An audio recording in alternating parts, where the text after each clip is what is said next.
Good morning to you. I dread to think what the time is there.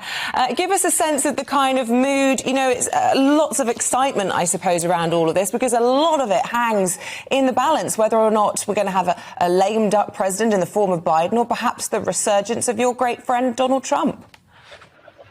Yes, you're absolutely right. This is a very, very big moment. And Arizona, absolutely a key state, a real bellwether state, a state that, of course, has been held for most of the last few years by the Republicans, but went Democrat in 2020 to the shock of many. The truth of it is, I think we've seen from the Republicans and conservative movement in America unrealistic expectations. They expected a red tsunami, that somehow, there were going to be lots and lots of wins, Senate seat wins for the Republicans. The truth is, it's not happening. It's not happening. Yes, the Republicans are picking up seats. Yes, there'll be a Republican win tonight, but it's not going to be the red tsunami. And actually, it'll be like most midterms. Most midterms go against the incumbent president. The way it looks right now, it's not going to be anything particularly exceptional. Will it limit Biden's ability to govern and pass through law? Yes, it will. Does it give Donald Trump the huge springboard he would have hoped for? I'm not sure it does. And there's one result that really stands out tonight, and it's Florida. Ron DeSantis won that in 2018 with just under 50% of the vote. This time, he was nearer 60% of the vote. So the debate that is going to go on within the Republican Party as to whether they should pick Trump or DeSantis, that's going to reach fever pitch, in my opinion, over the next few weeks. And I say that as a friend of Donald Trump. And how is your friend, Mr. Trump, feeling about that and Ron DeSantis' success last night? I mean, he really came out of nowhere in the last 4 years, but now looks as though he could be going head-to-head with your friend Donald Trump for the presidency. I mean, that's got to be a little bit stressful for Mr. Trump, is it not? I think that's right. And I mean, in a world of alpha males, these are two alpha male characters that I think are on the verge of clashing in a very big way. Trump has had the overwhelming support of the Republican base. He's still got that support, but DeSantis now may well be a serious challenger to that position. And who do you think will win that? I mean, objectively, because I know you've met Ron DeSantis as well, and you just explained to us how they differentiate. I suppose for a lot of people over here, people know DeSantis is very anti-gay marriage and some of those kinds of positions. He's much more conservative in that sense, perhaps, than Trump. But what else, differentiates them? Well, DeSantis is very socially conservative. That's absolutely right. He has, without doubt, done a good job as the governor of Florida. He's cleared up the electoral process in Florida. He's reaped the rewards with a huge gain.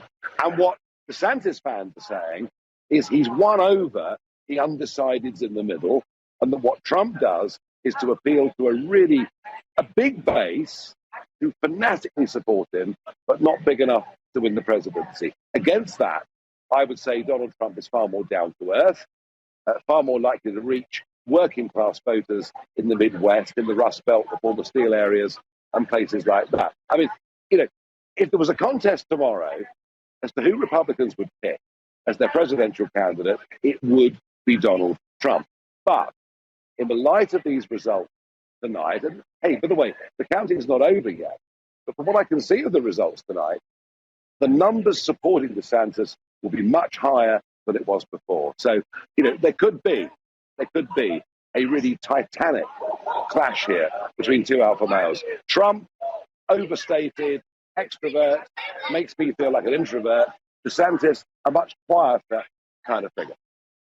Nigel, we can't imagine you as an introvert. I wanted to ask you about the Republicans potentially taking over the House of Representatives, which does look likely at the moment. What do you think would happen into that investigation into January the 6th and the insurrection of the White House on Capitol Hill? Would that be stopped, do you think? And there's also been a conversation about potentially impeaching Joe Biden or looking into investigating his son for his links to China. What do you know about those kind of options on the table? Well, look, a majority in the House and a narrow majority in the Senate, which is the likely outcome of this, as I say, not a red tsunami, the red win for the Republicans will put an end to the January the 6th Spanish-style Inquisition. But I don't want to see every president impeached. It's just not good for American democracy. But Hunter Biden has made millions from Ukraine, from Russia, from China. All of this, which broke shortly before the elections in 2020, was buried by mainstream media, not allowed to even be discussed by Twitter, Facebook, and all the rest of it. Should there be a full investigation into Hunter Biden and how he's made his money? Absolutely. Does that mean there should be a never-ending series of impeachments against every sitting US president? Well, you have to ask yourself whether that's good for democracy. And Nigel, just finally, we were talking to Republicans abroad yesterday on the programme who were saying that, the Trump-endorsed candidates will be very important as Donald Trump sort of weighs up whether or not he runs and announces. Now, I know in your programme last night, you believe that's absolutely what he's going to do on Tuesday, is announce he's running. Yeah. Do you think that he might be a bit deterred by the fact that there hasn't been this red tsunami, as you describe it? It may make him think again. One of the big results is yet to come here in Arizona tonight, and that is Carrie Lake's challenge to Hobbs, who is the incumbent. And I just think that if Carrie Lake wins, then the Trump train is still on. If Carrie Lake doesn't win, he's going to have some slight second thought. I still think he'll do it, but face a tough challenge from DeSantis.